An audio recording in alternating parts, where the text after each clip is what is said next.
कि अगर बयान को, अगर हमारी फ़ौज में अगर इतनी हिम्मत है तो फिर उनको इस बयान का जवाब देना, क्यों नहीं दे रहे हैं? आप क्या समझते हैं हमारी फौज में? मेरी बात सुने, आपको क्या लगता है हमारी फौज में इतनी हिम्मत नहीं है? सर हमारी फ़ौज में इतनी हिम्मत है कि हमारे सामने आके खड़ी हुई थी टैंकों के सामने। कल मैं था कैंट में, हमारे सामने उन्होंने कैंट ला के क्या नाम है ला के खड़े कर दिए हैं। हमारे सामने फौजी आके बंदूक तान के खड़े हो गए। क्या ये सिर्फ यही है? पाकिस्तान के बंदों के सामने सिर्फ खड़ा हो सकते हैं और किसी के सामने नहीं खड़े हो सकते? कि इंडिया को जवाब दें ताकि हमें भी पता चले।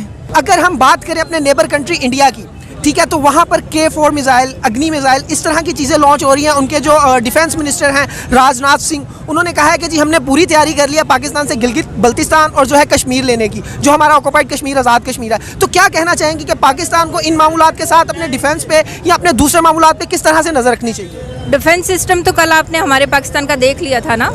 वो टैंक, वो तोपें तो हमने दुश्मनों से लड़ने के लिए मंगवाई हुई थी, वो उन्होंने अपनी आवाम पे निकाल ली।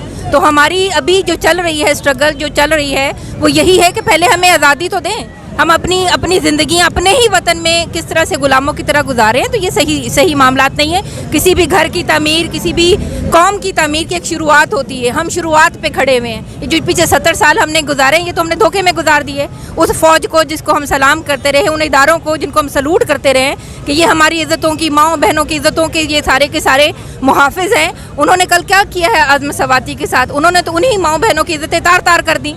तो हम किस तरह से कह सकते हैं कि हम अपने मिसाइल बनाए? पहले तो इसको कौम बनाओ, पहले तो इसको मुल्क बनाओ।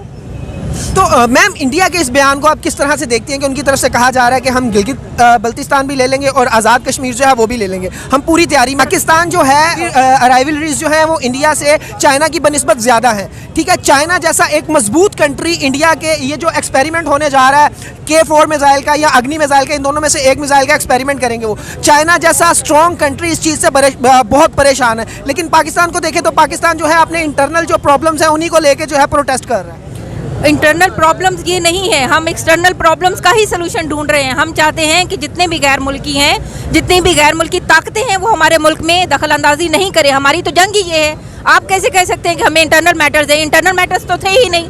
ये रजीम चेंज किया था, आपको क्या लगता है कि ये पाकिस्तान ने किया है या किसी पाकिस्तानी इदारे ने किया? ये रजीम चेंज जो है गैर मुल्की कुव्वतों ने किया है। K4 जो मिसाइल है, अग्नि मिसाइल कह रहे हैं, उन दोनों में से एक का तजर्बा उन्होंने ये 10 या 11 तारीख को करना है, ठीक है। इतना ज़बरदस्त और इतना ख़तरनाक मिसाइल है कि चाइना को लेने के देने पड़े हुए हैं। चाइना परेशान है। आप देखिए, चाइना जैसा तरक्की याफ्ता मुल्क उस चीज़ से परेशान है और पाकिस्तान जो है वो बस अपने प्रोटेस्ट में लगा हुआ है। देखें, इसमें जहाँ तक ताल्लुक है कि मुकाबला करने की सलाहियत या K4 मिसाइल की आप बात कर रहे हैं, हमारे पास भी बहुत अच्छे मिसाइल हैं। लेकिन सर देखें, हमारे न्यू एक्सपेरिमेंट्स कितनी देर से रुके हुए हैं? उसकी वजह यह है कि हमारा ध्यान उन चीज़ों से हटकर आपसी साजिशों में आ गया है। सर, आपका सोचना क्या है कि पाकिस्तान को इन प्रोटेस्ट, इन मुश्किल हालात के साथ साथ दूसरे मामलात पे भी नज़र रखनी चाहिए या नहीं?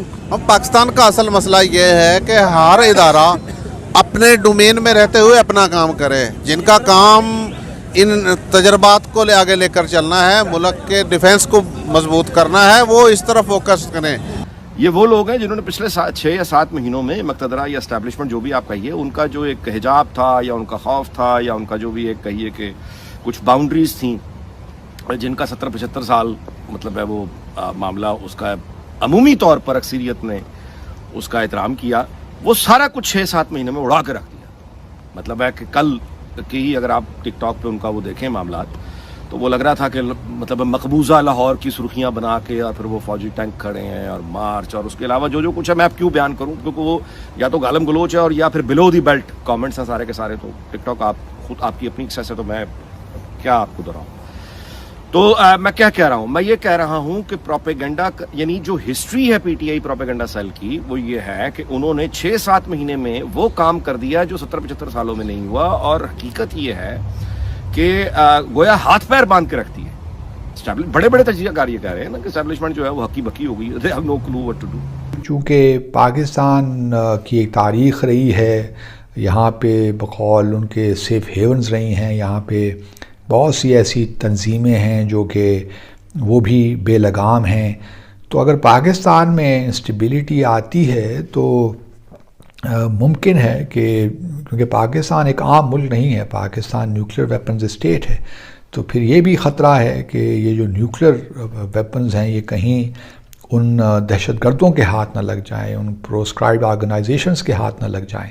असल जो मकसद है हमें समझना चाहिए वो यही है कि हमारी जो इस्टेब्लिशमेंट है या आर्म फोर्सेस हैं या ISI है, उनके और पाकिस्तानी पब्लिक के दरमियान खलीज पैदा की जाए, जो एक एतमाद की सूरत हाल है उसको उसमें दरारें डाली जाएं। और यही भारत चाहता है, क्योंकि भारत की ख्वाहिश है कि हमारी आर्म फोर्सेस कमज़ोर हों और उससे यकीनन पाकिस्तान कमज़ोर होगा, और ये उसकी ख्वाहिश है। और फिर सारे मामले में कश्मीर का इशू भी सामने रखिए, तो भारत की ये ख्वाहिश है कि आर्म फोर्सेस पे, ISI पे पाकिस्तान के अंदर से आवाज़ें उठें, अंदर से लोग इसको क्रिटिसाइज़ करें और ये खलीज